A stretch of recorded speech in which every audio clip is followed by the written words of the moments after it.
in this video, I'm going to be explaining every single property strategy that I've come across, and I'm going to try and explain it in its most basic and simple form so that you can understand. If there's any property strategies that you'd like for me to do a deep dive on, then make sure that you first subscribe and then write a comment in the comment section, and then I'll see what I can try and do. All right, cool. Let's get into it. The first strategy that we're going to speak about is deal sourcing. Deal sourcing is basically, as the name suggests, you source a property deal for an investor that meets their criteria. So as an example, we've got this deal here, which is based in Liverpool, which is on the market for £200,000. Doesn't need that much work, if I'm being completely honest. As you can see, the flooring needs to be done. We've got the old school gas fireplace in there. Not a fireplace, what is it, like a radiator, a gas radiator? I forgot the name. Flooring needs to be done in there. Kitchen might need to be changed. The boiler looks a little bit old, but apart from that, there's not that much work that needs to be done to this, if I'm being completely honest. Oh, the bathroom, wow. Is that the Tiffany blue to match your Rolex or your Patek? As a deal sourcer, my job here is to figure out how much the renovation will cost. I need to figure out how much houses are going for in the same street when they've been done up to a good standard, and then I need to try and negotiate on the price. I then put an offer into the agent. Once that's been secured and accepted, I then sell that deal on to the investor. And then for that work that I've done in that scenario, I get paid a fee. Now the fee ranges depending on the type of property or the type of deal that you're actually sourcing. So you can source flips, you can source BRRR, you can source commercial to residential, you can source land. Next up, we have rent to rent. The way that rent to rent works is that you agree with the landlord or the estate agent or whoever owns the property. You agree on how much rent you're going to pay that particular landlord or owner every single month, and you're going to guarantee that rent. Then what you then do is then you take that property and then you rent it out whilst doing something else. Now there's three subcategories under rent to rent technically. I mean, there's others, but there's three main ones. So the first one is rent to service accommodation. So this is when you take a property and you put it up on Airbnb, Booking.com, and you charge a nightly fee. So let me give you an example. We've got this property here, which is in Birmingham. It's on the market for 1,050. Might be able to negotiate that down a little bit to 1,000. It is a 2-bed apartment in the city centre. It looks quite nice, quite clean, basic canvas, basically what you need when you're doing rent to service accommodation. What we'll then do is then I'll take this property, put it on Airbnb and Booking.com, and charge a nightly rate of maybe £100 or £150 per night for a stay at that property. So if I'm able to secure this property at £1,000 per calendar month with the landlord, then all I have to do is then I have to meet 10 nights if I am putting this property up for £100 a night. And then from the 11th night, I should be in profit. Now I know there's bills, council tax, and all of that kind of stuff to include into that, so I'm just using that as an example. So the next one that we have is rent to HMO. Now this is typically when you take on a house and you rent it out to students, or you rent it out to working professionals on a room by room basis instead of putting it up on a nightly rate. So as an example, if you've ever been to university, 2nd or 3rd year, most likely you stayed in a house share, which is also known as a HMO. So what I would do in this instance is we've got this property in Selly Oak, Birmingham, which is, the area in itself is actually a student area, realistically speaking. This is a 4-bed house, and what we'll do is we'll charge £650 per room, which will give us 2,600 in terms of income. We'll minus the rent that we're paying to the landlord, let's say for instance 1.5, so we'll be left with 1,100 after the end of the month. And then with this 1,100, bills, cleaning needs to come out of there, so we might end up pocketing something like £600, £700 or £500, somewhere in that region every single month as profit. Next up, we have rent to social housing or rent to supported living. Basically with this one, you agree a rent with a landlord and then you rent the property on to a care provider, to the council, to a housing association, to somebody like that, where they will meet the needs of the community. Next up, we have the buy to let, the very traditional and a boring property strategy, but works really well in areas where we're able to pick up properties for relatively cheap. So the main aim for this is to be able to build a property portfolio which is as passive as it possibly can be. So if you have a look at this property here, it's been refurbed, it's been done up recently, grey carpets, white ceilings. It's been done to a reasonably good standard by looking at these pictures. Bathroom's been done. What else? Yeah, it looks decent. So as an investor, I would buy this, and the aim of the game with buy to let is to buy a property and get a tenant moved in as soon as possible so that it becomes income producing from the get-go.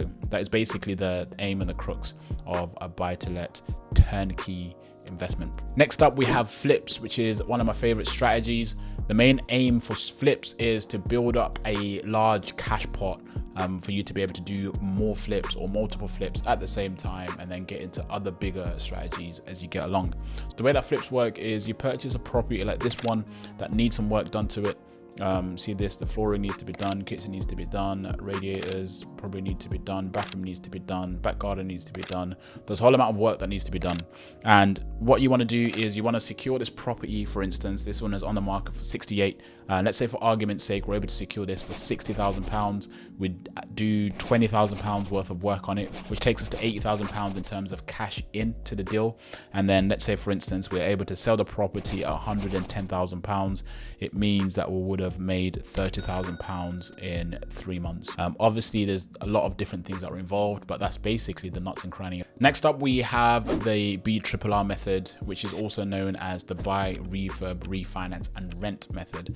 Now, the way this works is it's basically a flip, but instead of selling the property at the end, you basically put a mortgage on that property, and then you refinance, looking to pull out as much money as you possibly can so that you can go again, buy another house, add to your property portfolio. Let me give you a working example. If you buy a house at £100,000 and we spend £25,000 on it, it means that we've used £125,000 in that specific deal. Now, let's say we do the refurb, everything is done, everything is perfect. The mortgage lender comes out to value the property that we've done. And they say that this house is actually worth £180,000. What they would do is they will give us a mortgage at 75% with a 25% deposit. Now, the numbers on this is that 75% of 180 is £135,000. So the mortgage company will give us £135,000 back. Now, remember, we only used £125,000, which means that we've gained an extra £10,000.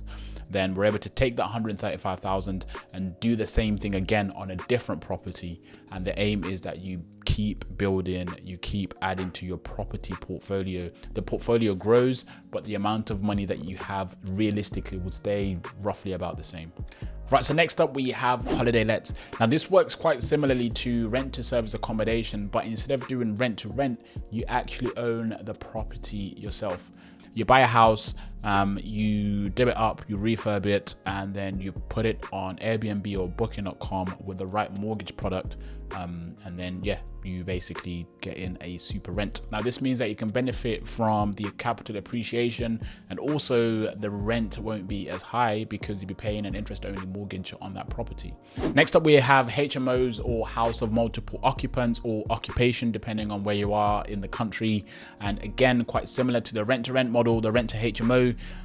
This time you actually get to own the asset.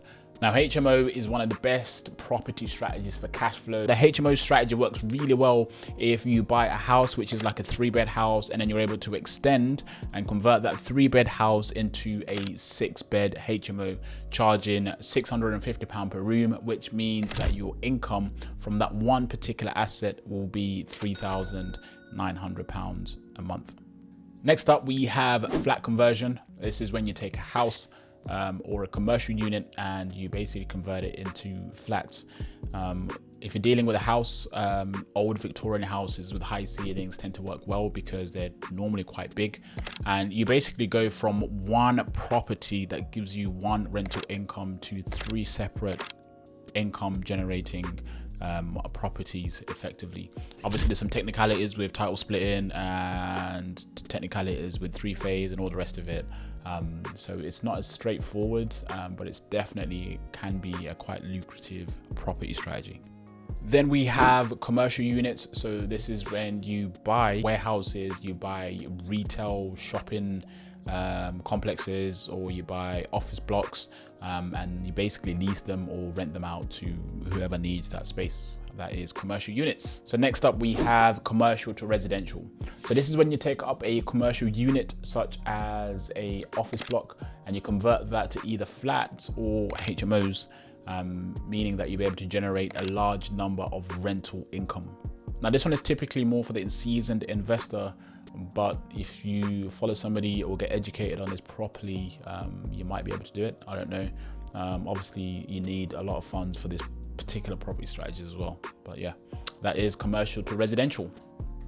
Right, so next up we have auctions. Now everybody not in property knows about auction properties. It's quite funny. The way that auction works is that typically these are properties that need to be sold off quite quickly. There's always a chance that you will be able to pick up a bargain or pick up a property at a great price, which is why most investors try to go through the auction house. Also, the sales can be quite quick in most instances, which kind of speeds up the process. But auction property strategy is very, very risky if you do not know what you're doing, if you don't know how to read a legal back, if you don't know how to look out for covenants, how to look out for disputes, how to look out for a number of different things. So if you're going to do this strategy, please make sure you get educated and you know exactly what you're doing and what you're looking for when you're reading legal packs, and you're fully aware of every single cost that is hidden in that contract.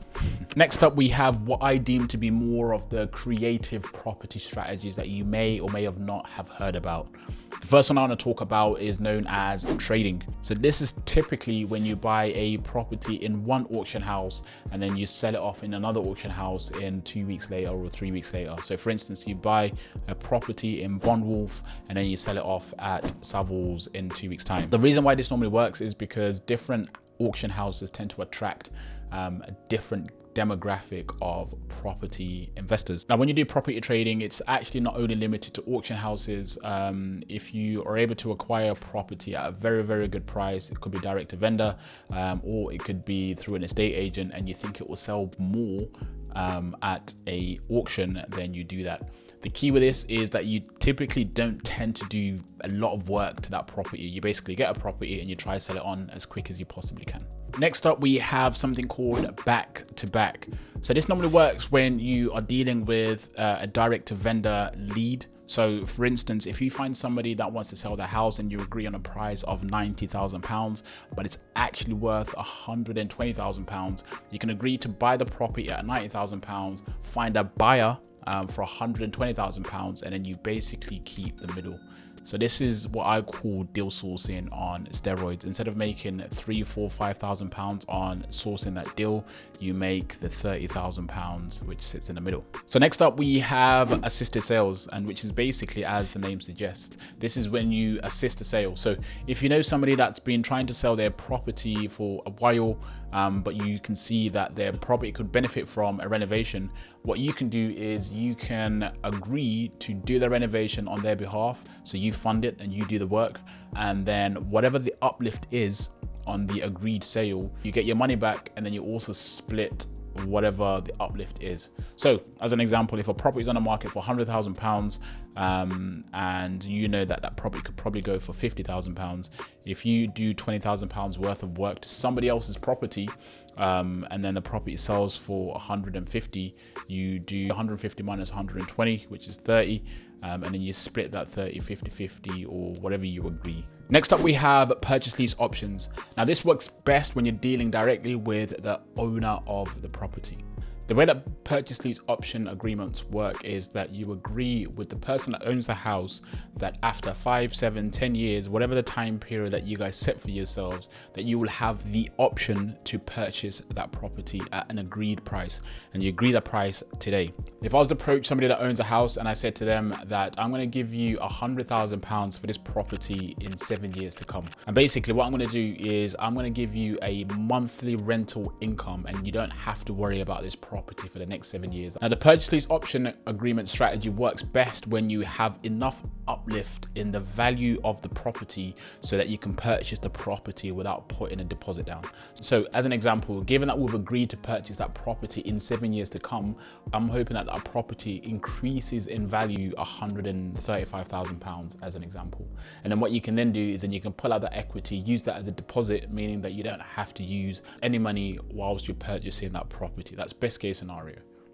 I hope that makes sense. So next up, we have something called title splitting, and it's basically when you split the title deeds. So if I was to give you an example, if you was to purchase a house that's got a big plot of land that the house sits on, let's say for instance the space to the rear of that property, what you would then do is you will split the title deeds to have 2 separate plots on that one land that you've purchased that property on, if that makes sense. So you'll then be able to put that house, you'll then be able to put that plot into planning, build another house, and then potentially you've got 2 houses for the price of 1. That's basically how title deed splitting works.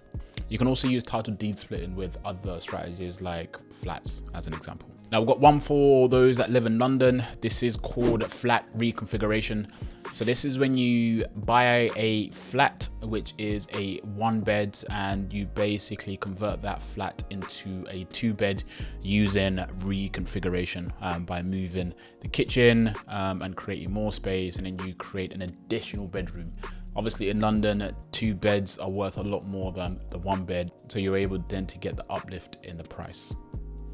Next up, we have short lease extensions. When you buy an apartment, typically it will be leasehold, which basically means that you only own the apartment, you don't own the land or the building that the apartment is on, if that makes sense. So as an example, if you was to purchase an apartment in Birmingham City Centre, the land that the apartment is on will be owned by somebody called the leaseholder. So what you then do with your apartment is you're technically leasing the land that that property or that apartment is sitting on. There will be a time period that is assigned to that lease. Lease extension works when the lease or the amount of years that are left on that leasehold have decreased drastically. Now, apartments with short leases tend to go for considerably less because there are some restrictions depending on how many years are left on the lease.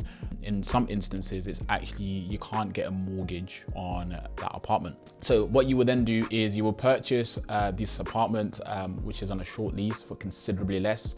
You will then apply for a lease extension. You will pay whatever is needed to be paid. And then by doing that and adding more years to the lease, it basically increases the value of that apartment.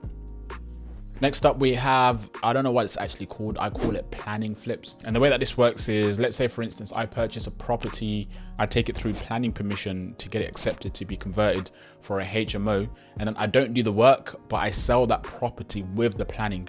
And this is worth more than the property without planning. People do similarly with land. They'll buy land, take it through the planning process, and see how many houses they can get agreed to be built upon, and then they'll then sell the land with planning for a much higher price than you would if you was to just sell the land on its own. And then speaking about land, you can source land, you can flip land, you can do ground up developments on land. There is a whole bunch of stuff that you can do with land, but yeah, that's a whole, like there's loads more. But yeah, land flips or land sourcing, yeah, you can do all of that basically. Now that's the majority of the property strategies that I know. I hope I've been able to explain them as simple as possible. But once you get to a stage within your property investing journey, the aim is to get as creative as possible. And then you start to do multiple strategies on one deal. So as an example, you might be able to secure a property on a purchase lease option agreement. Then you take it through planning to get it converted into some HMOs, and then maybe you sell it in an auction. So you're utilizing 4 or 5 different property strategies in that instance. So you're able to generate an uplift on that one single property using lots of different strategies. That's the aim. Hope you've enjoyed this video. If there's any strategies that I've missed out, I can think of one that I haven't mentioned, and I haven't mentioned it on purpose. But let me know in the comments which other strategies you would like me to go through, if any, or yeah, just let me know how I've done in the comments. I really appreciate you taking the time to watch this video, and I'll see you on the next one.